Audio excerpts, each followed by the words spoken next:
How's it going, everybody? Welcome back. Welcome back. Welcome back. Monte's Gems, episode 19, I think. Maybe 20. No, it's 19, right?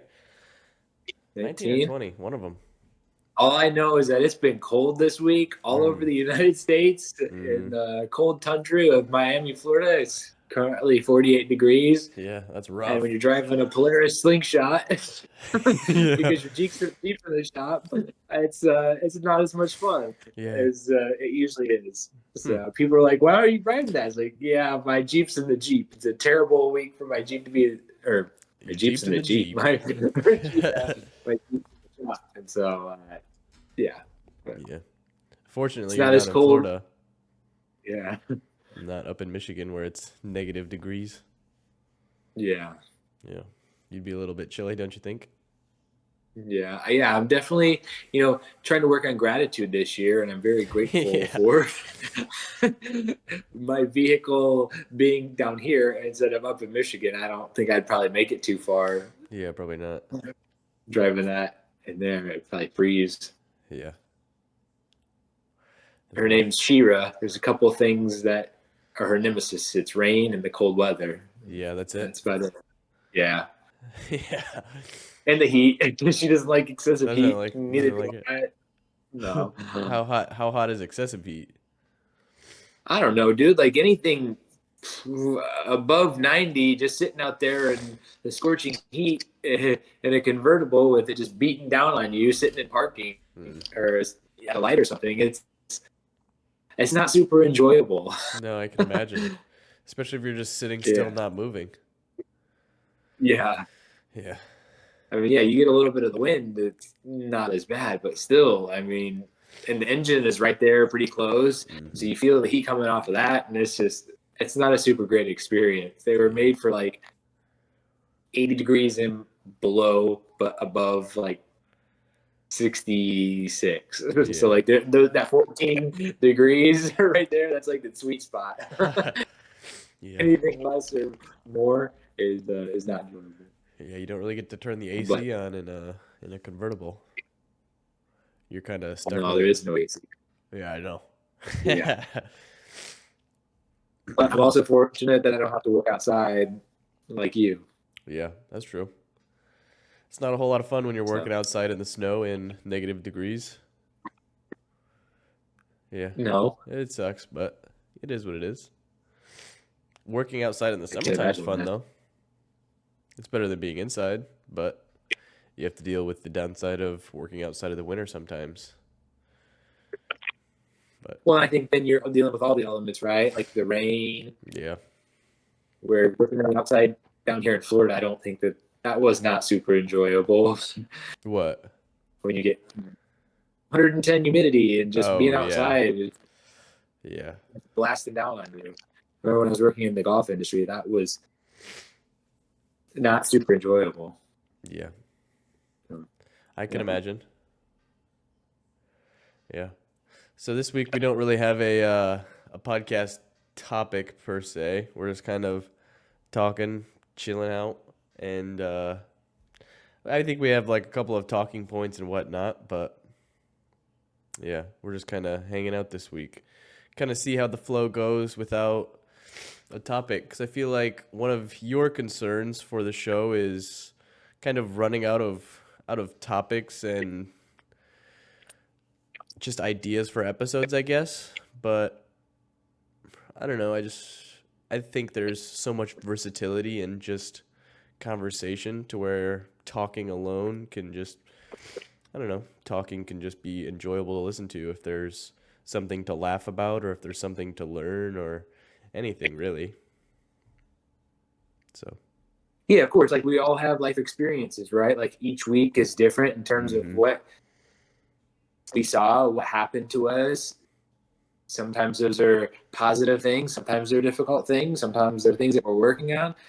I think the main point of our weeks and our days and our months is and our years is to always try to do retrospection of what happened, how did these things make me feel, how can I improve, what can I learn from these situations. It's always opportunity, Mhm. whether it's an opportunity to grow or an opportunity to share that thing. Like, I think also the enjoyable thing about having a podcast is that you get to communicate those things back and forth with another person so that you can share your insights on maybe what you're like, ask them a little bit deeper questions and, have a different view of what happened, or me sharing those things.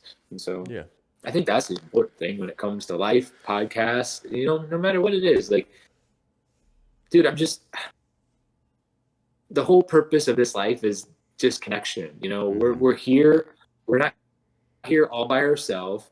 Obviously, there's things that we have to learn and we have to grow, but the only way we grow is by being around other people and having experiences with other people. Like, you don't grow by being out in a farm in South Dakota all by yourself and just like what's the learning that comes from that? I guess maybe if you have a super deep closeness with a creator, but then what's the point? Like, what's the accomplish? What are you trying to do? If we look at all aspects of life, it seems like it had to do around a society or Yeah. something going on. Yeah, that's kind of where I'm at with the whole. I don't know. I've been thinking about death a lot for, I don't know, the past year and a half, 2 years maybe, and then that leads to what's the meaning of life? What is anything? What is the afterlife situation looking like? What is this? What is that? And it's like, as far as the meaning of life, the true meaning of life, it's, I don't know.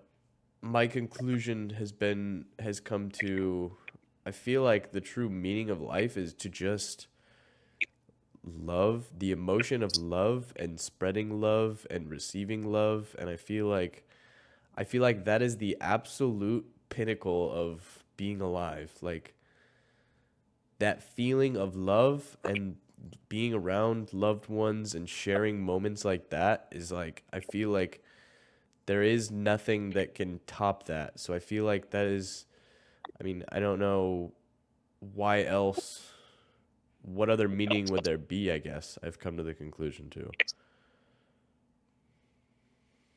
Yeah, I had a similar thought today, and that the things that bring us purpose, the things that bring us fulfillment, that if we look back on all of those small instances, it's usually the smaller things in life, laughing, crying, our emotions, that give us this greater sense of being, of feeling. It's all really about being human, right? Mm-hmm. And so, how do you tell if you're human? For me, it seems like it has to do with the emotions that we share. And it's about continuing to try to progress by having as many of those moments that you possibly can inside of life, like figuring out what those simple moments are that bring you that excitement, that bring you that comfortability, that security, and working and progressing towards those things, and not letting the things of society, these,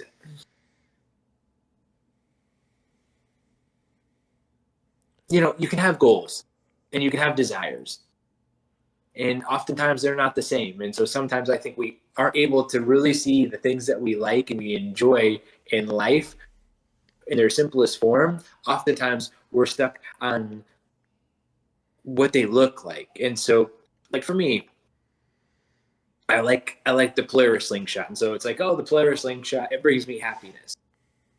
But that's not what brings me happiness. What brings me happiness is being able to hop in it and go fast and have the wind blowing in my hair and feeling like maneuvering around other vehicles, and that thrill and that excitement of being able to do that, or having someone with me who's laughing and enjoying that experience together. That's where it really brings me great comfort. Or, going to a theme park. It's not so much going to the theme park, but Mm. it's me and the group of people, our family, going there together and riding that roller coaster together and laughing and enjoying that. It's creating that group joy and that group happiness together is what I'm searching for. So I'm trying to look inside myself and not so much trying to create these things or these places that I want to go, because oftentimes when I do that, I create expectations of what they'll look like. And so choosing these things that I know that if we're all comfortable and feeling natural, that those positive emotions will just flow freely because we'll be in our natural habitat, I Mm-hmm. guess. Yeah, I can agree with that. Yeah, I think just being in that state is so important, and it's just so fulfilling to be in that mind state. And when you're in that, you're not thinking about all the external factors of life that can get so overwhelming so easily. And it's just, I don't know, it's like nothing else really matters when you're in those moments. And it's like, because nothing else really does matter. I mean, Yeah. all of this stuff, it's like your job, your car, all these things that you do. It's like, yeah, sure, that that gives you currency, and currency allows you to buy all these things, and eventually leads to more things. And but does it really matter? Like, say currency is worth absolutely nothing. Okay, you're not still going to go to your job. It doesn't matter anymore because it doesn't bring you anything. The only thing that it brings you is stability and the, I don't know, just the ability to barter and get more stuff. And it's like, okay, well, if that lost all value, you wouldn't still continue to do it. But it's like you would still keep the people that are close to you. You would still hang out with them because it's like nothing is going to remove that value unless there's a bad relationship and things go. I don't know. Your relationship is ruined with that, but other than that, there's nothing externally that can mess with that, I guess. And that was one of the benefits of growing up in a small town. I think it seems like it would be really, really difficult growing up in a place like Miami when there are so many options out there of things to do, to where your mind just has so many choices. Like, I can go do this, I can go do this, I can do this. Where growing up in Sturgis, Michigan, there weren't all those options.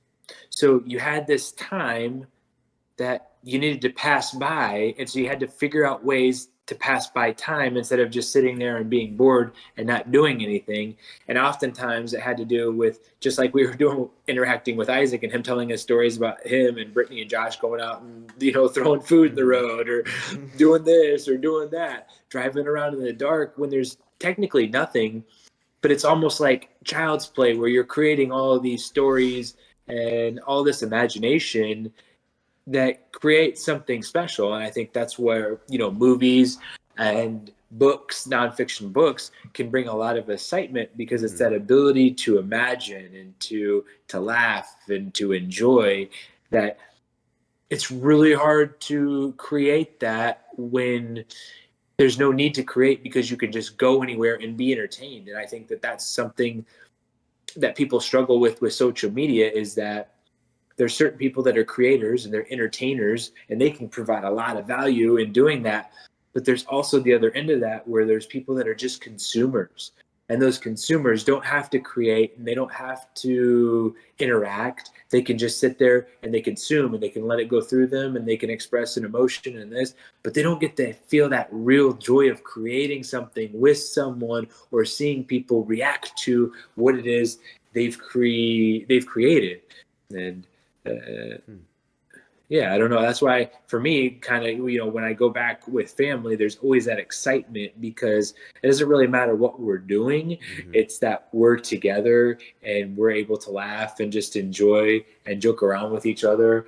And that's what true life is about, is just sharing in that. Mm-hmm. Yeah, and one of the things you said about like being childlike is, I've noticed recently, I don't know, I don't think I used to be like this much, but I would say I'm at a place now where I'm comfortable enough with who I am that when I'm around people who matter to me, like if I'm just going out in public with my wife, or if I'm going out with family or just hanging out with family or something, I'm I'm not ashamed to act like a child and do childish things and just stupid stuff. Unless it's like at the cost of somebody else, then it's like it's not really worth it. But Mm. if there's no harm being done to anybody, then I'm not afraid to make a fool of myself because if the even if the people who I don't know around me are like, I don't know, or they're judging or whatever, it's like I don't care. It's like I'm around people that I love, and if it's making them laugh or if it's making them happy, then I don't really care if anybody else. And I haven't really always been like that, but recently I've been comfortable enough with myself to realize that like it doesn't really matter what anybody else thinks. Yeah. When those walls come down, it's really, really powerful, because it gives you the ability to be who you are, to be Yeah. confident in who you are, whether it's in the workplace or no matter what. And when you can truly become who you are, people respect that and they enjoy that and they want to be around that. And so people gravitate toward you because there's just this great big light that's just gleaming because it's it's the essentially the essence of not having any fear Hmm. and ultimate confidence and purpose. Like you really know your purpose, and our true purpose is just be ourselves. And some of us, that's different and it looks like different things, Hmm. but yeah, that's something that I've thought about. Sometimes when you look at like the ultra wealthy, they're their mannerisms are very, very strict and polite. And they have Hmm. to be buttoned up and dressed and this napkin over here and this silverware Hmm. over here. And I'm just like, wow, like that's that's pretty impressive because it's awesome to be able to go into a nice house or a party and have everything organized and look really neat and Hmm. awesome. But to have to be that 24 hours every Yeah. single day for 365 days a year, it's just like, that's doesn't seem natural, you Yeah. know? It's Yeah. like it's like I want it to be like the a kid's house or a playground or something like that, where sometimes there's dirt over here, there's dirt over there, because Hmm. that's what's natural, and it rains and it snows and things happen. Hmm. Uh, but perfect isn't the ultimate goal. Yeah, it seems like for perfection in that aspect, it's you have to suppress so much of joy and your true emotions, and it's not worth it just for that fake mirage of just perfection, I guess. And it's what some people aim for, and I guess I just don't see the point.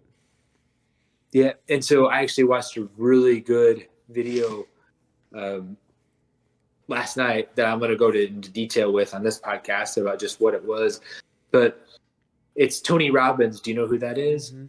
And Mhm. Jordan Peterson. Okay, so the podcast episode was Peterson's podcast, but it was at Tony Robbins' house, Mm. and I believe that's in West Palm Beach, I'm pretty sure it's West Palm Beach, and it's just one of the biggest houses I think in West Palm Beach, like millions and millions and millions of dollars. And they get to the podcast and they talked about like, and Jordan's like, I want to share how I got down here, and he's like, you want to tell him, Tony? He's like, no, you tell him. And so I guess somehow they go into this garage, and then he's like, you go into this area, and it's all stainless steel, and then the floor just drops, and I came down here, and there's a slide, like a kid slide, that Yeah. actually brings him down into the basement. And Huh. like Tony and his wife were like sitting there waiting for Jordan, but it's like Jordan Peterson sliding, down the Yeah. kid slide. And Tony's like, yeah, like what I wanted to incorporate is play, and that's where like adults, Huh. when you can get into that play mindset, it just brings ultimate purpose, and people drop down their guards, and we need to have more of that.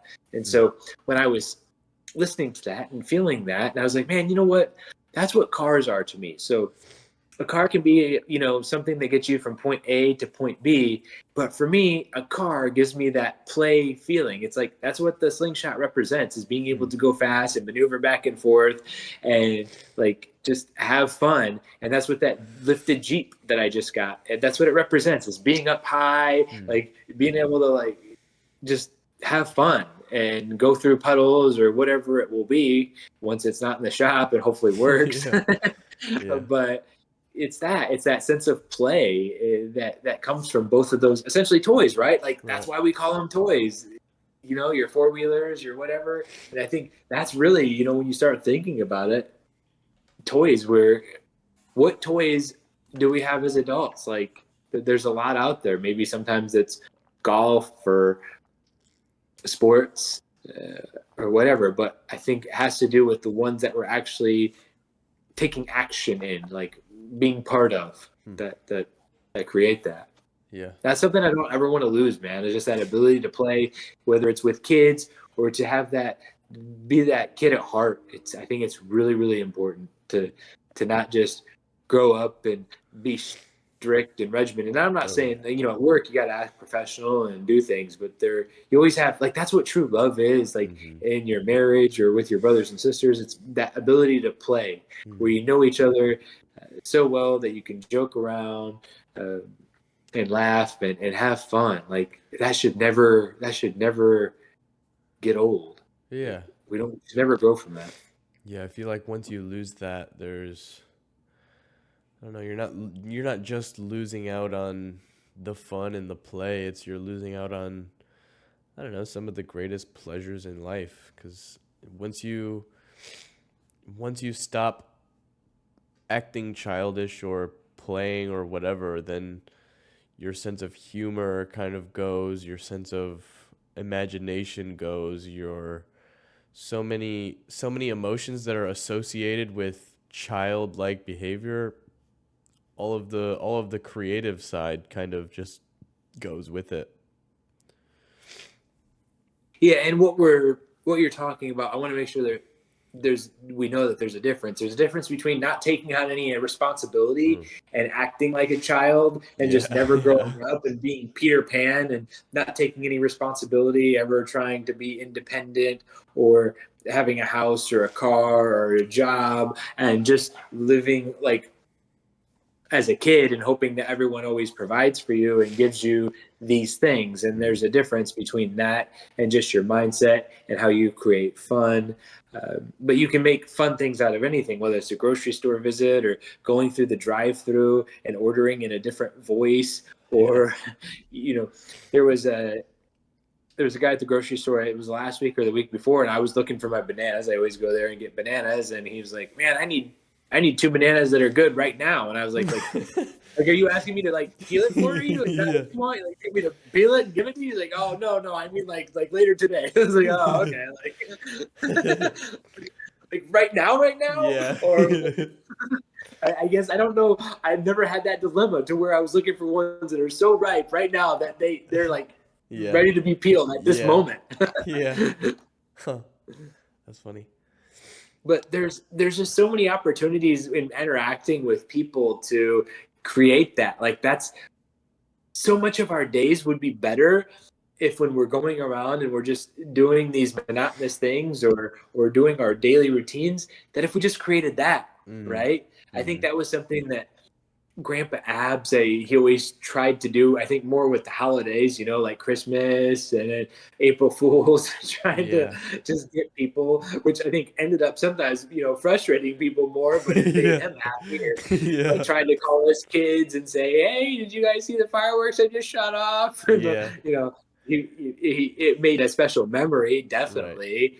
But it's those interactions where each and every day, if you can make somebody laugh, it's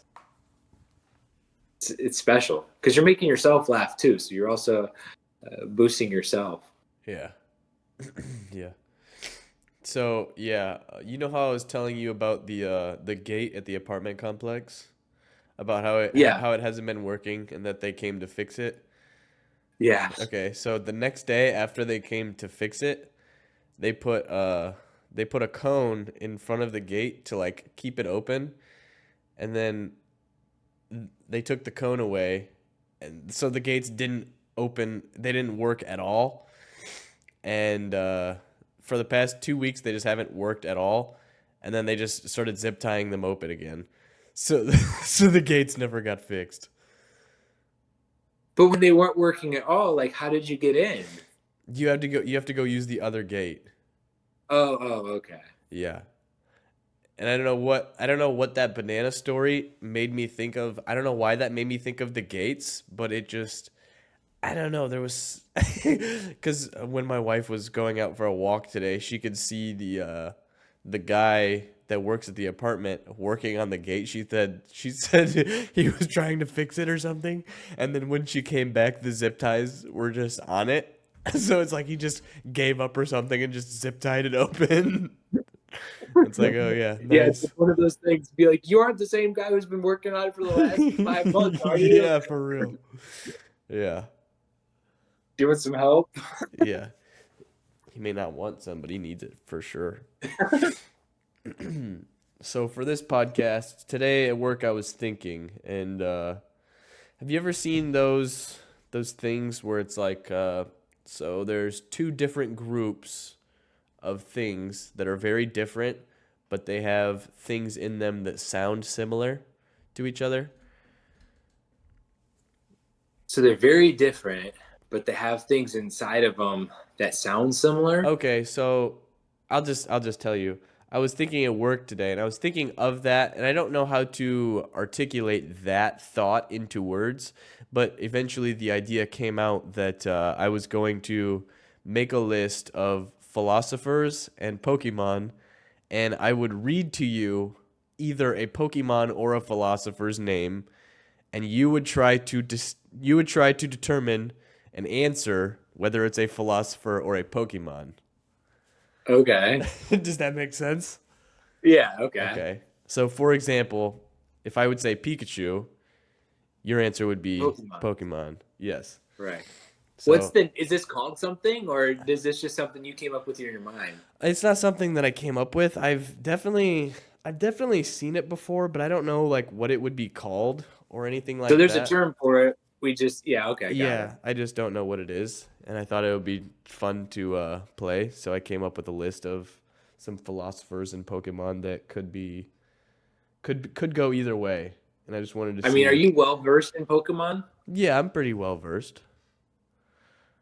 It's Pokemon, isn't it? How is it supposed to be pronounced? Like they're pretty like strict about like if you say it wrong. Oh yeah, I know the names of them. No, what? How do you say Pokemon? How do you say? Is it Well, it's Pokemon? supposed to be Pokemon technically, but Okay. Yeah, that's what. yeah, Okay. All yeah. right.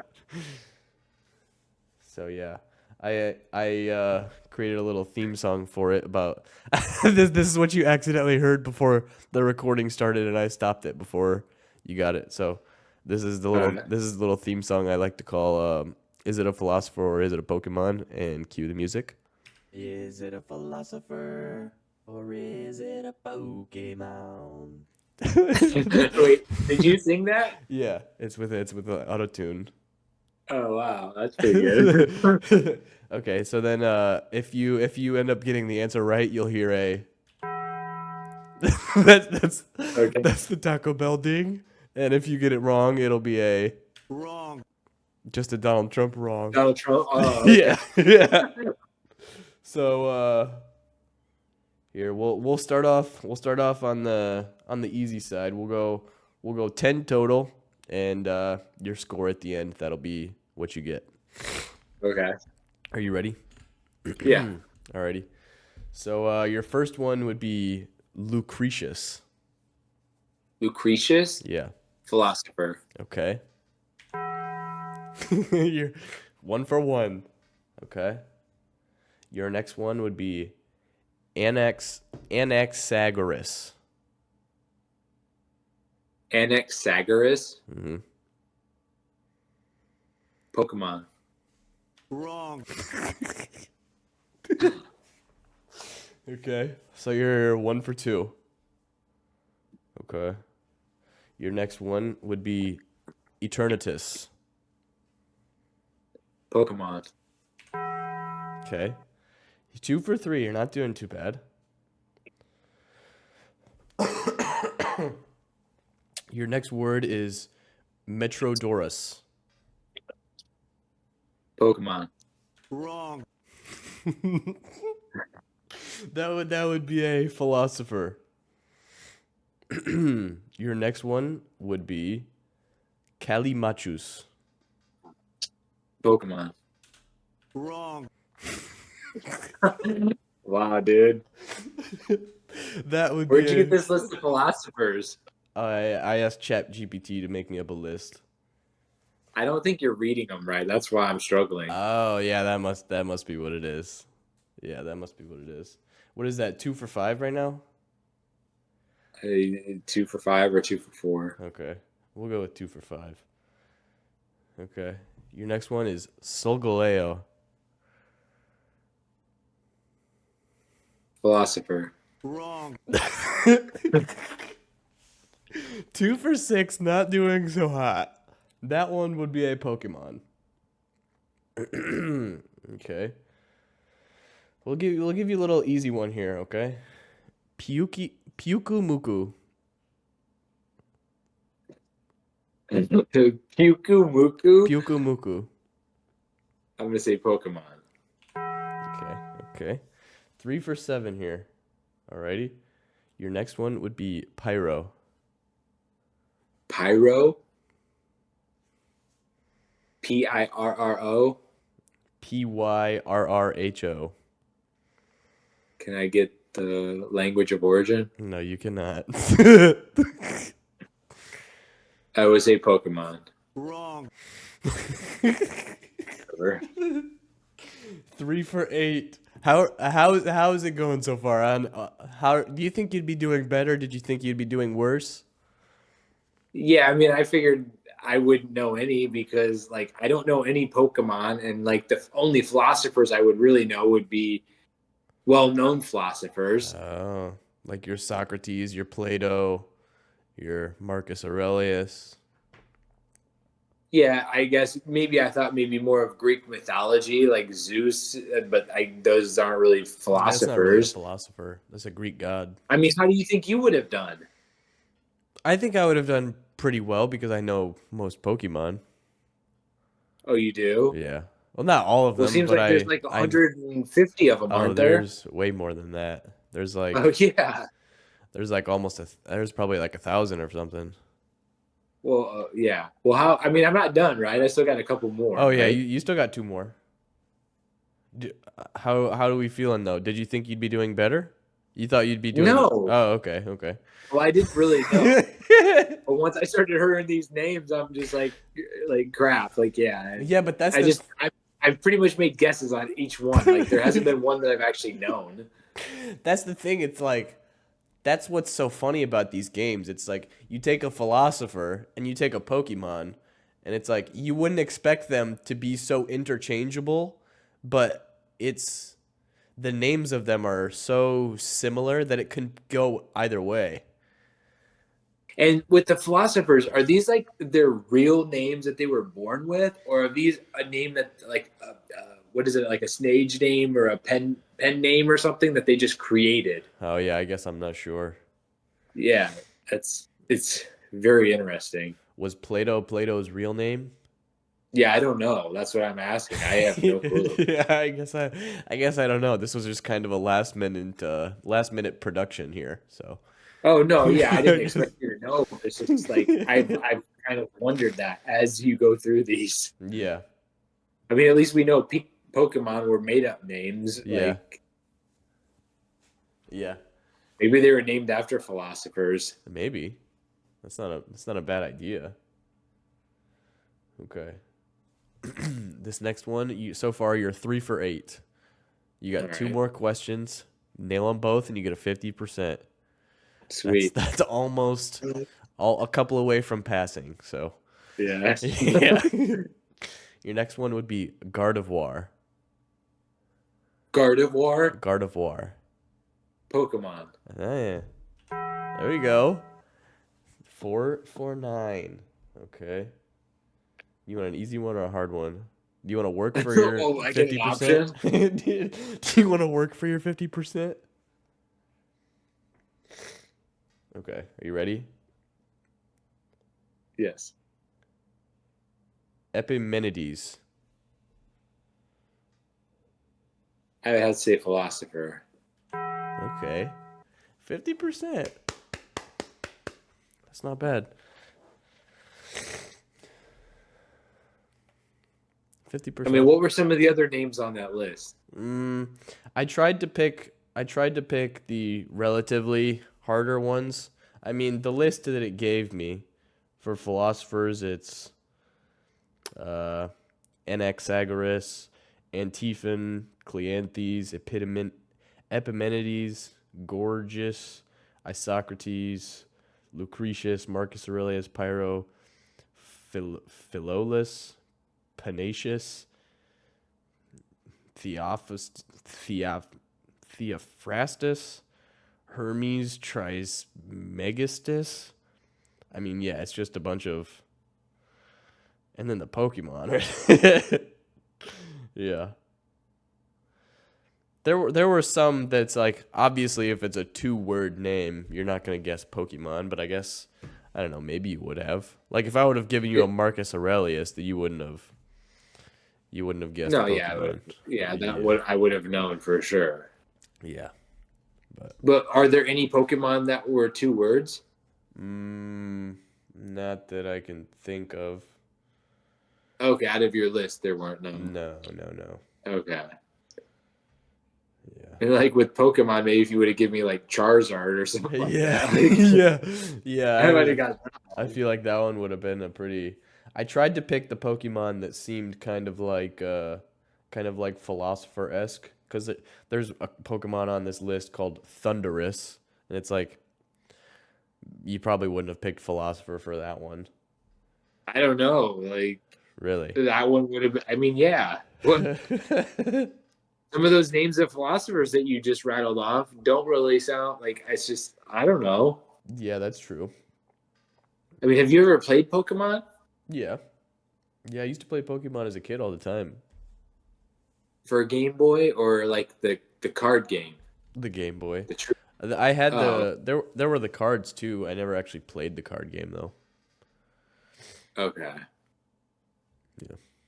But you had some cards? Mm-hmm. Okay, I didn't remember that. Yeah.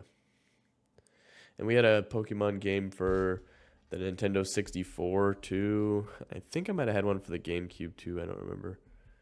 Oh, really? Yeah. There was like Pokemon Stadium, and then there was that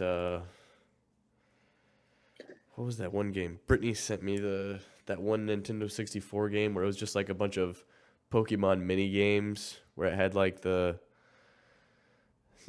drowsy swinging pocket watch, and you had to push the button at the right time so you wouldn't fall asleep, and it was kind of like a Mario Party but for Pokemon.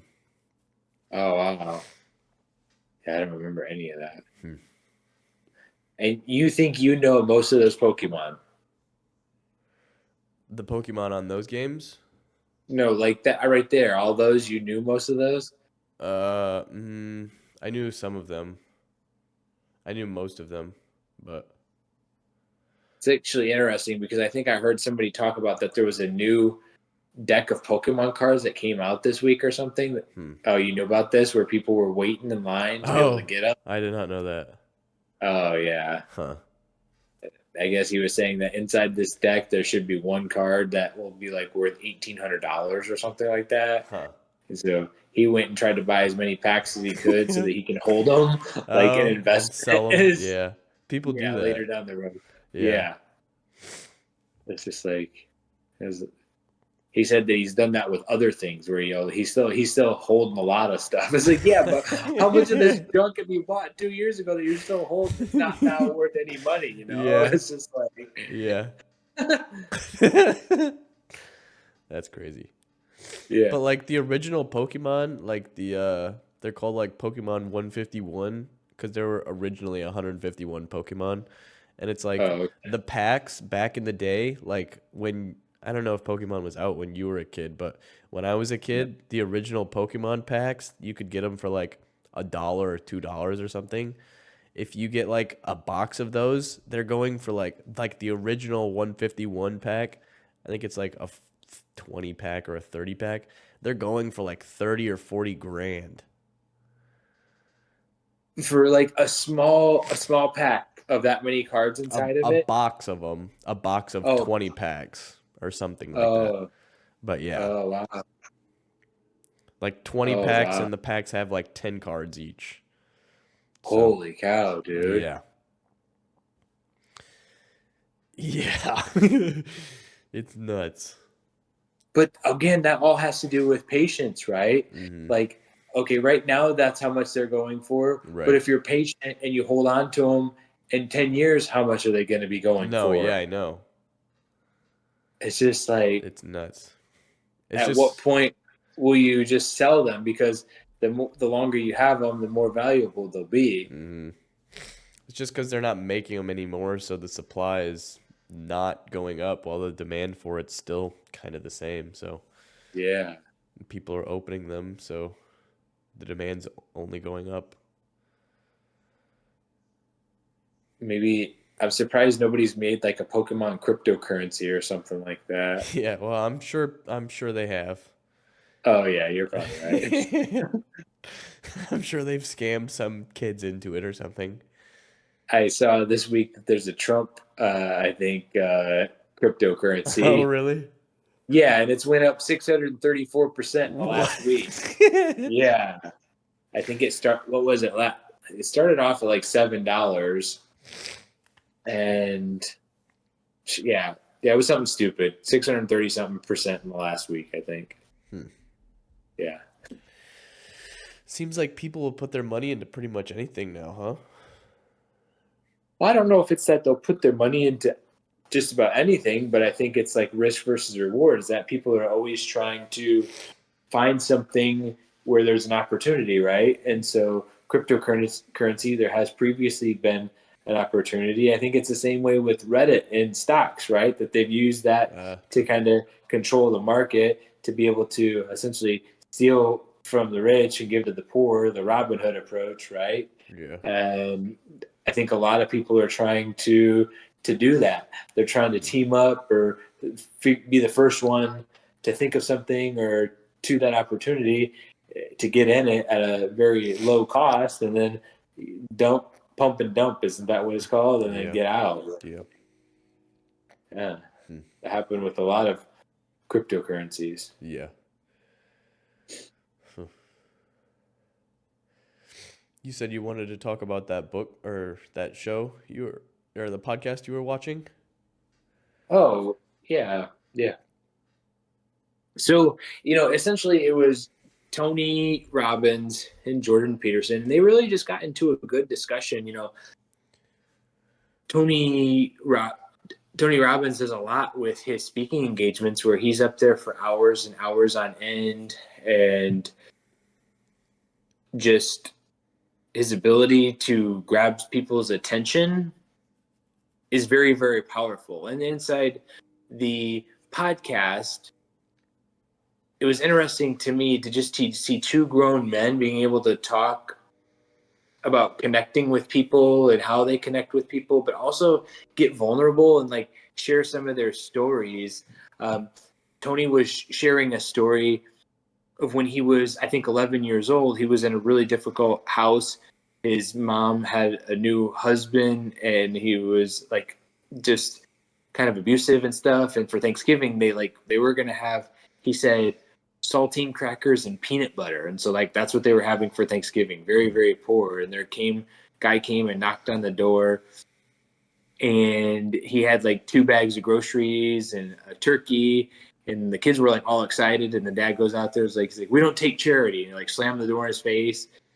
And then, anyways, long story short, it was like the gratefulness of something that somebody had done for them. Like Hmm. the guy ended up leaving the groceries outside, and they ended up going out and getting them, and they were so grateful for that. But that's where he's now created this. I think it's called, is it feed the nations, or I don't know what it is, but he's donated like some, I think, 30 billion meals or something like Hmm. that, or he'll do that by like 2028 to just feed the world. And he was sharing a story about, when he only had $20 to his name, that there was somebody who was poor who asked for some money, and he gave him it. And like he's like, if you won't give to the poor when you have little, you're not going to give to the poor when you have a lot. Hmm. And I think, that really spoke to me just about like giving. And I think it can be really difficult down here in South Florida because you have so many homeless people. And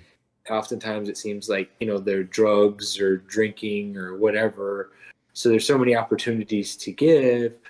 But on the other side of that, it's the opportunity of how we give our time and our attention and like our actions. And there was just something powerful about that podcast that, really, really spoke to me. And I'm like, I'm still trying to grasp it and speak through it. But, I was just thinking of our podcast and, I think I'd said this before to you, and that, just when you're going through life, it's just our words and our actions can be really, really powerful. And the people that we're around and the value that we create, like we have the opportunity to create that value each and every day if we can truly like speak from our heart and show people who we really are and the things that we really, really mean or think. And I think oftentimes we get stuck in society and we've created these ideas of, oh, I shouldn't say this or I shouldn't say that. And we don't necessarily say the things that we feel, or we get really, really guarded and uncomfortable, and we don't just, speak out ourselves, Yeah. And we had talked about this, I think, on Tuesday about how powerful our words can be. And yeah, yeah. Yeah. That kind of goes along with kind of what we were talking about earlier about letting your inner child express itself. And yeah, and just kind of being comfortable with who you are, as difficult as it is sometimes, to just be your true, genuine self and not look for what's normal, I guess, and just kind of search for the approval of others, or kind of like the whole idea of if you're in a big crowd and there's something going on to where the police would need to be called. The idea is you see all these other people around you, you assume that somebody called 911 and called it and reported it.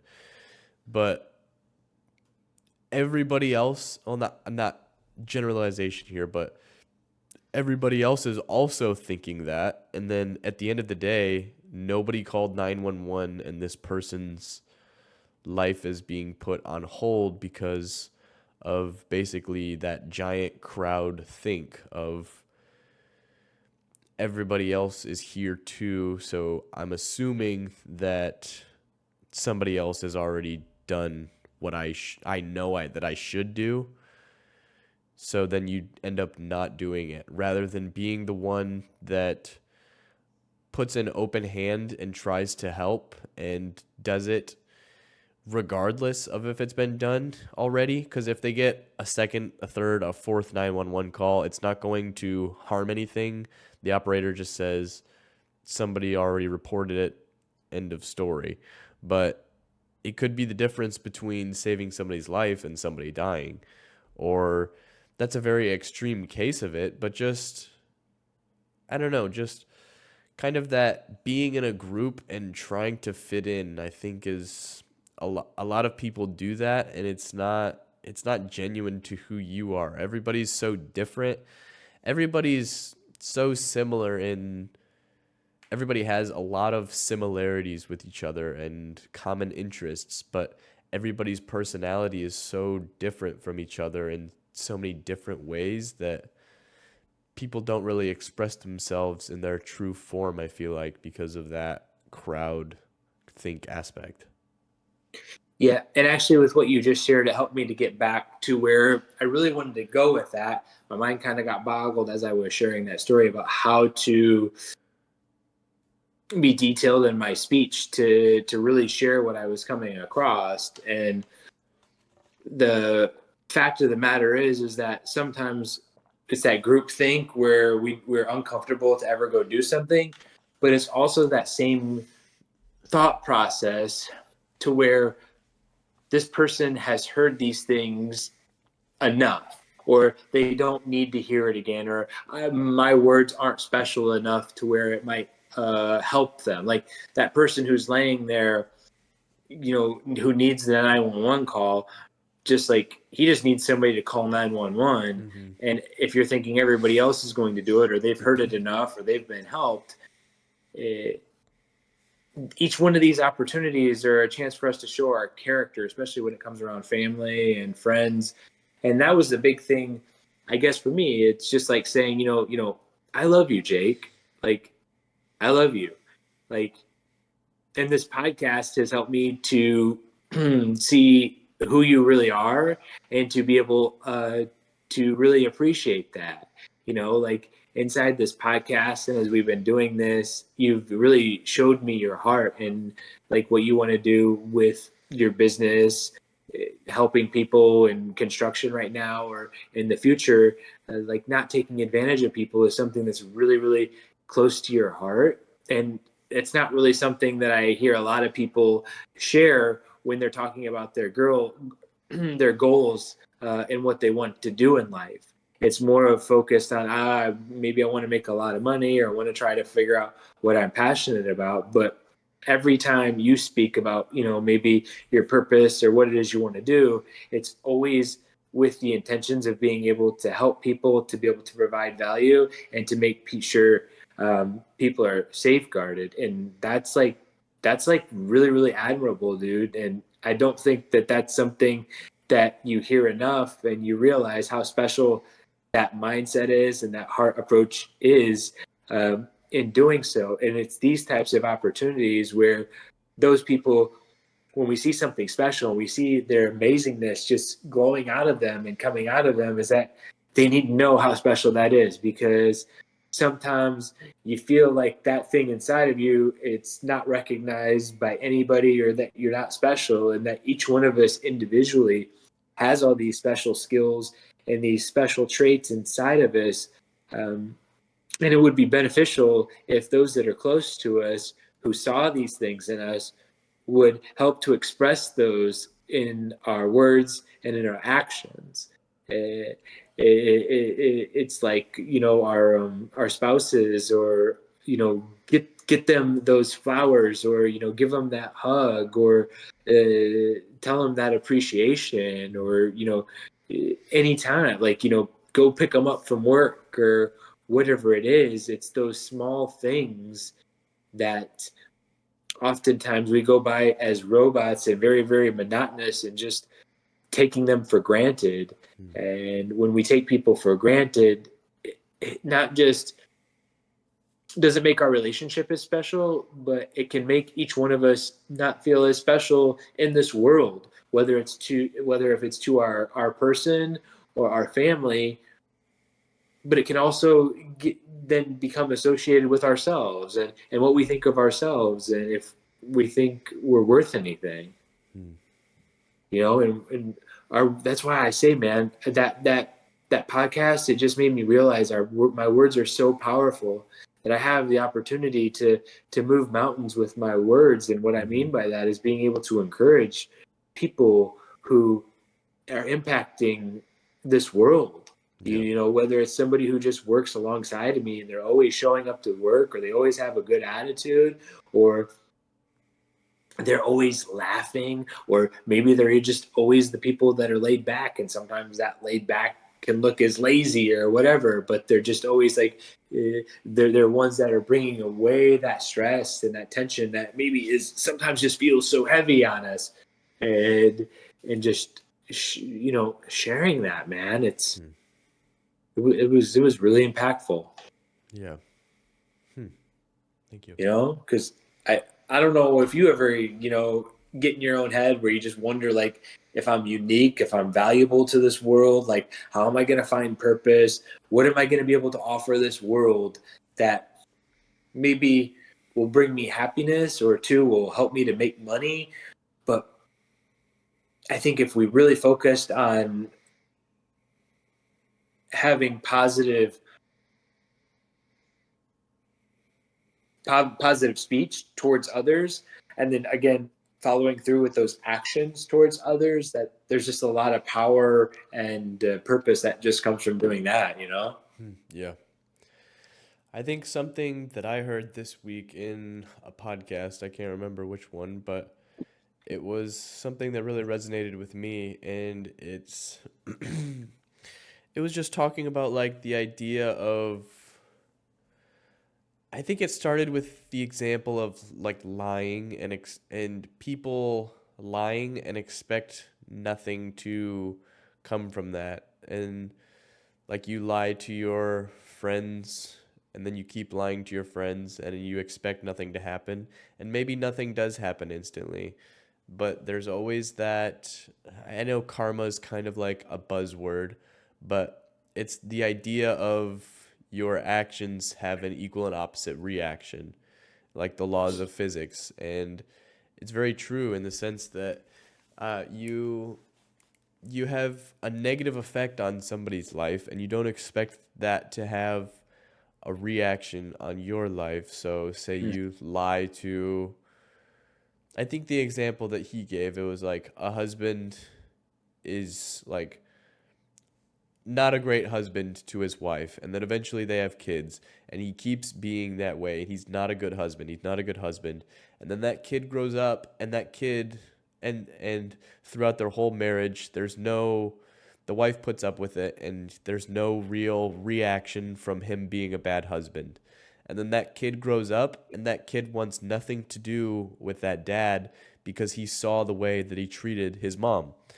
And sure, instantaneously, there may not have been a karmic effect or a reaction to what he was doing, but in the long term, there's that opposite reaction that is just as equal of a force as all of those times. And you wonder why your kid doesn't want to be around you, but it's those things that led up to that and caused that. So it's just like, it helped me look at the side of it. It's there's never a downside to being a good person and just kind of putting it all out there, because it's like, sure, you may, like that Tony Robbins situation, it's like he donated his last $20 to somebody who may or may not have needed it more than he did, but it's never going to come back to get him to where that person that received that $20 is going to, if that person ends up taking that and he ends up being his boss someday or something like that, it's never going to play to his demise when he gave him that $20. It's like, you gave me $20 that one time, I'm not going to hire you. No, it's going to have the opposite effect. If it's just spreading love and being a good person, it's always going to have its returns. And being a bad person and doing what's morally wrong is always going to have its negative returns in the same way. It's just, I don't know, that was something that really spoke to me this week. And just the sense of, it feels like being a good person, maybe you can be putting yourself second sometimes, maybe, or maybe you're not putting yourself as a priority, but it's just that kind of, I don't know, you're not putting yourself as a priority, I guess, but it's just that thought of being a good person and doing the right thing is never going to play a detriment to you, I guess. Yeah. So I can kind of see what you're saying is that, yeah, like if someone takes advantage of you, right? Or you give to someone and they take advantage of you, that's never going to be to the detriment of them, right? It's never going to hurt them. Right. But in the same effect, like, we can't be the servant to all and just be a doormat like that wife was to her husband, Right. and just continue to get rolled over and rolled over and rolled over. And that's why boundaries are so important. You know, like, you can get taken advantage of once and you can be kind to someone once, but if it's that continual process of them doing the same thing over and over and over, just like that kid and hopefully the mom. It's just like, this, enough is enough. Like, the unfortunate thing is they didn't stand up. Like, the mom didn't stand up for herself. Once she stand up for herself, that might have been a divisive moment to where the husband could have realized what was going on and how he had been acting, and that he needed to change. Right. So that's where I do think that there's an importance in boundaries, but I completely understand with what you're saying in terms of being kind to others. There's never really a downside to it in terms of creation and community, but it can have long-lasting effects on ourselves if we're always being kind and compassionate to other people, and then they're always taking advantage of us. Right. Because then it's just like, well, like, what the heck's going on? Then you can get the victim mentality where it's like, dude, nothing I do is ever good enough for anybody. And that can be a really, really difficult approach on life. Yeah, that's true too. But something else that I was thinking of this week, and it's an expression that I just hear so many people talking about when it comes to, essentially, it's usually around people in their 20s or their, early 30s, where I'm talking about, like, they're just, what's the term for it? They're not acting like adults. There was somebody who had applied for an apartment who was 24, and her parents did the whole application, and they were the one calling about everything, and they pretty much did it all. And one of my coworkers was like, well, she's only 24. And I was like, what do you mean she's only 24? Yeah. And they're, saying like, oh yeah, well, when I was 24, I didn't have any responsibilities. I was out partying and I was out drinking. And I was like, where does this mindset come from to where in your early 20s and your early 30s that it's okay to not take on responsibility? And the issue with that is that not taking on responsibilities also means that you're not taking on any type of value system. And so it's like you're not respecting other people and you're not respecting yourself. And so when you take this approach where you're going out drinking, where you're going out on one night stands, and you're just using people to your benefit and to your pleasure, well, that catches up with you, because there's a reverse effect on that, is that you're not the only one doing that they're also doing that to you. And so when you're the one getting used and manipulated, it doesn't feel good. But when you're doing it, you do it for your own pleasure, and you don't realize how much it's hurting. And then you go from that to, it's like, oh, okay, it's time for me to grow up now, and now I want to actually have a relationship. It's like, we don't know how to have relationships because you've used so many people that you don't know who the true you is, and you've done all of this searching for just temporary pleasure and just temporary enjoyment, that you don't know how to really find down deep inside yourself about who you are and who you want. And so now what you're trying to do is either change other people to be exactly what you want them to be, or they're trying to change you, instead of coming together as a team and trying to unify yourselves and work towards common goals and be empathetic that, hey, sometimes I'm wrong.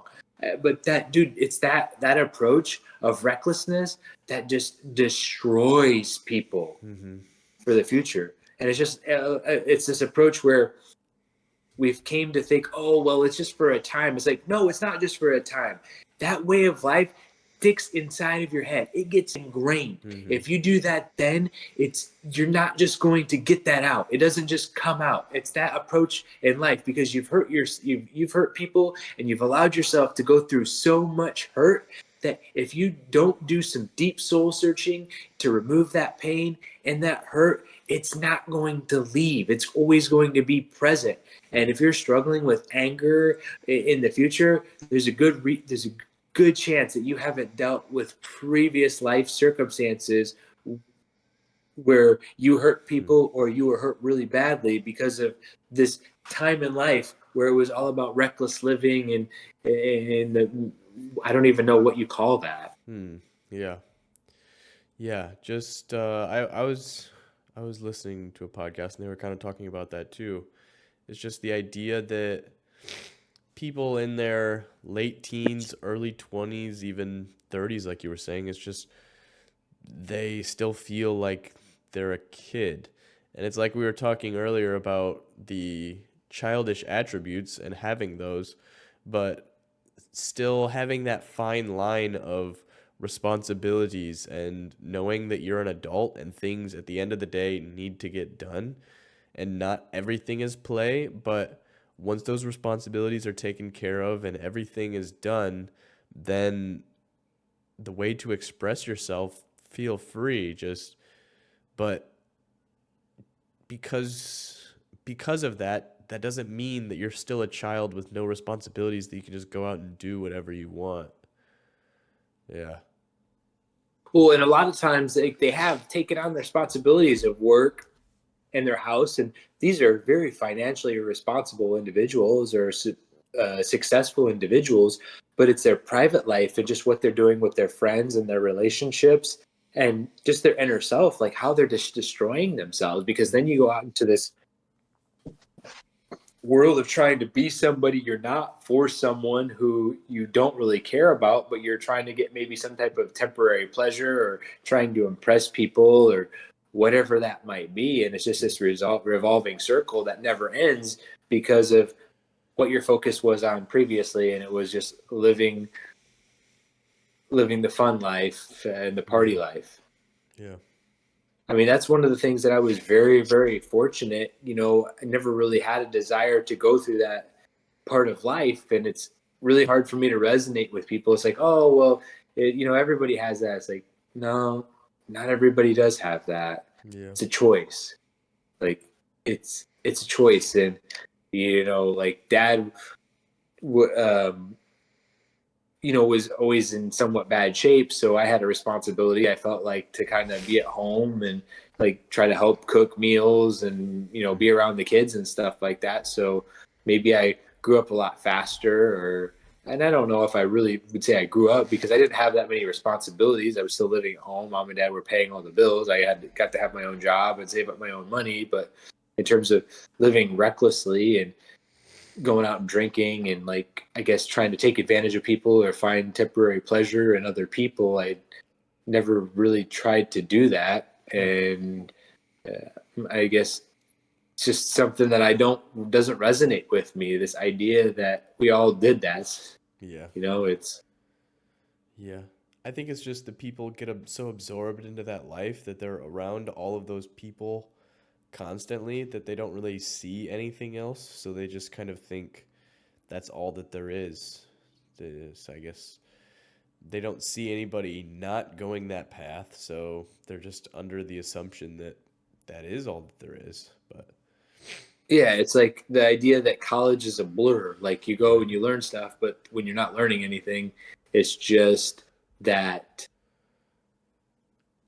everything else is, I guess, essentially a blur. And like what I was getting back to is like in your relationships and those, like, do you realize how much damage and destruction happens to people like in their college years based on how they've treated somebody or, what they've done when they were drinking or partying or it's the damage in terms of what a stable, healthy relationship looks like can be really, really difficult to come out of that when you've been so deep inside of that, whether on the receiving end or the giving end of it. hmm. And, Yeah. yeah. I guess I never thought of that. Huh. But I mean, you see it. You see people struggling, right? Like Yeah. online dating and just people in general, like they're hurting or they've had a lot of unhealthy relationships or they've had a lot of hurt. And oftentimes that's because of a lot of the things have been carrying over. Like there's this idea, like a lot of people are drinking now. A lot of people are doing whatever for this temporary fix to have this euphoria of a really good feeling for a temporary, but it's like, well, where's the depth to that? Like, where's the root to this relationship that you're having and the foundation instead of just the temporary pleasures that you're getting from whatever that is. Hmm. Is it the physical attraction? Is it the financial support?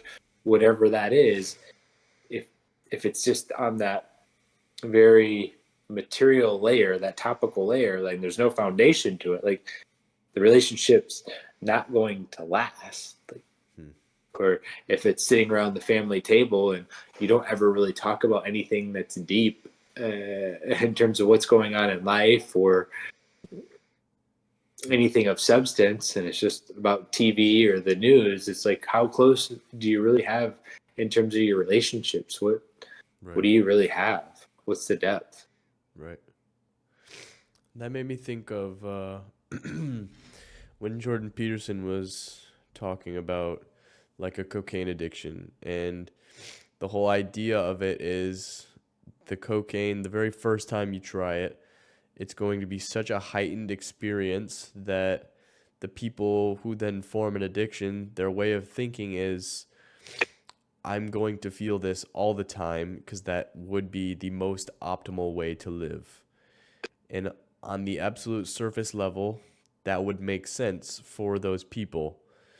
But the problem is that addiction keeps you in it and you stop getting that feeling. And once that feeling stops, you still get those negative effects the next day, the next 30 days, the next however long, those withdrawals, those effects that cocaine has on you, because you're still chasing that feeling, but you're no longer getting the positive side, but you're still getting the downside.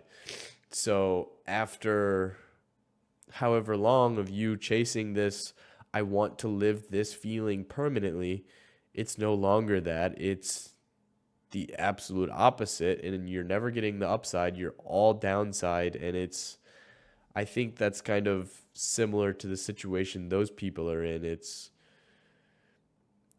that's kind of how all short-term pleasures are. It's a very heightened experience, so you want to do that all the time to get that heightened experience all the time. But that's the thing with such short-term gratification is it's it's at a decline each and every time, and eventually you stop getting those returns. It's diminishing returns every time, and then eventually it's at a zero, and then after some time it's at a negative and you're actually just at a loss. And I think that's kind of where it goes.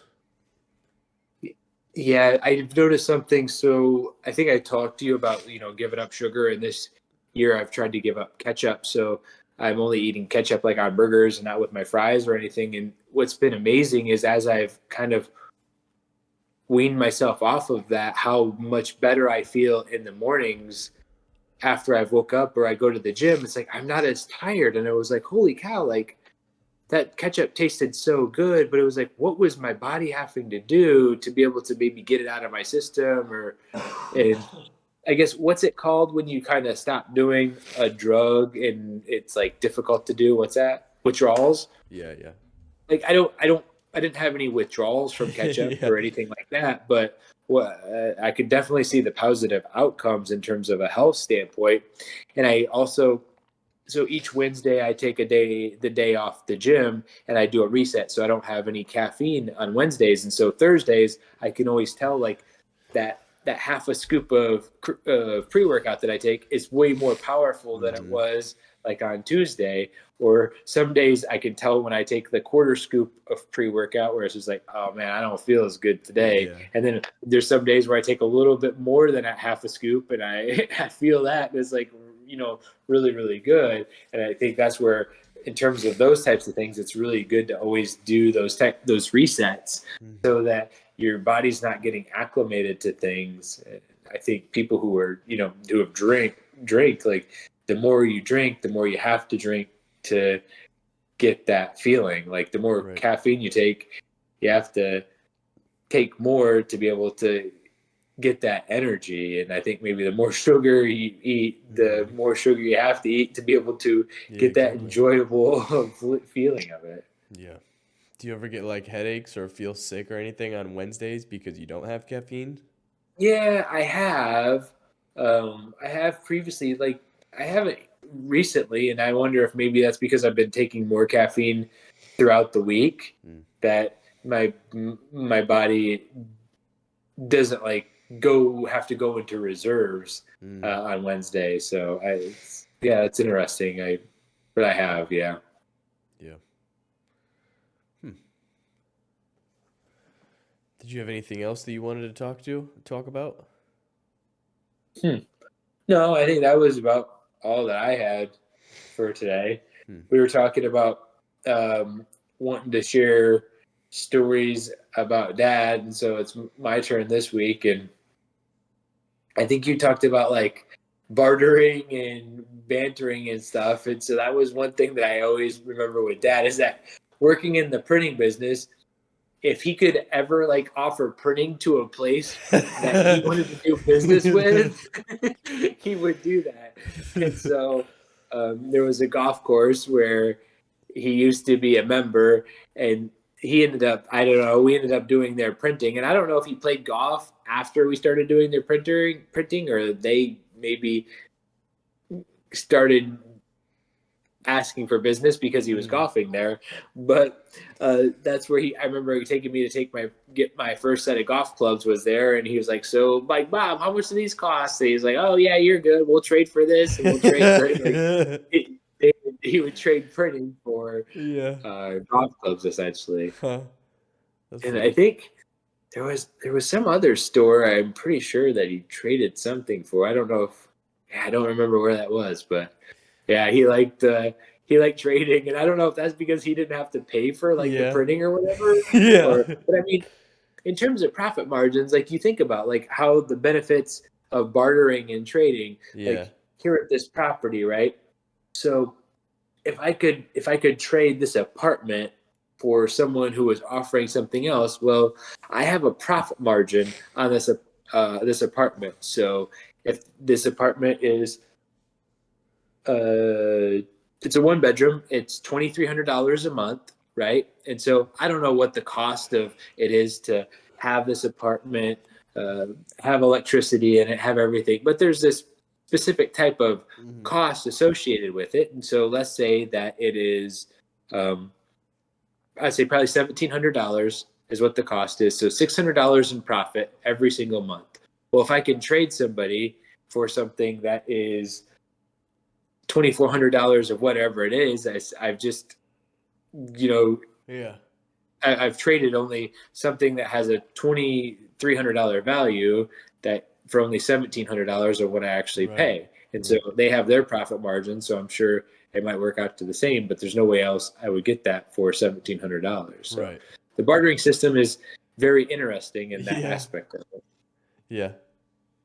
I always thought bartering was very interesting, and I don't know, money exchange is so boring. I feel like trading is a lot more fun, especially if it's a win-win for both. It's kind of, I don't know. I like the barter. Is there anything you've ever traded or bartered? I don't think so. Not that I can think of off the top of my head. Yeah, I don't think that there's anything that I have ever traded either. I think I used to try to trade Josh and Isaac when they were little kids, and I was 13. I would trade them something that was worth like $10 for one of their remote control cars. It was worth like $100. It's a good trade. Yeah, that makes sense. So, that's my story with Dad. Is he like barter, especially for golf clubs? Huh. Yeah, I guess I never knew that. You didn't? Yeah. That's funny. Alrighty. Well, anyways, that's this week. We appreciate you guys watching, as we had no topic on hand and we just shot from the hip. Pretty good, huh? Yeah. How did you like that game? Did you like it? Didn't like it? I mean, it was hard. It was hard in the aspect of it's just like mind blowing that Pokemon and philosophers' names like are just about impossible to know the difference. Unless you're someone who's probably well versed in either one of the two subjects. But for the general public, and now that I think about that, I'm sure that there's like a lot of similarities like that of, like what yeah, things you could do Yeah. that just that most of the general public wouldn't know about. And if you could somehow make them sound similar, like, yeah. Yeah. I just thought it So, would be fun. It oh made me yeah, it was think fun. of when we were doing the presidents and I was naming off those presidents that you didn't know. Yeah. That's what it made me. That's what reminded me of it. No, yeah. Yeah, I enjoyed it. Yeah. We got to do more of those. Oh yeah. Yeah. Alrighty. Thanks for watching, everybody, and we'll see you next week for See episode you the big guys. 20. Look out for a little special guest next week, eh? Oh yeah. Oh yeah. All right. See ya. See ya.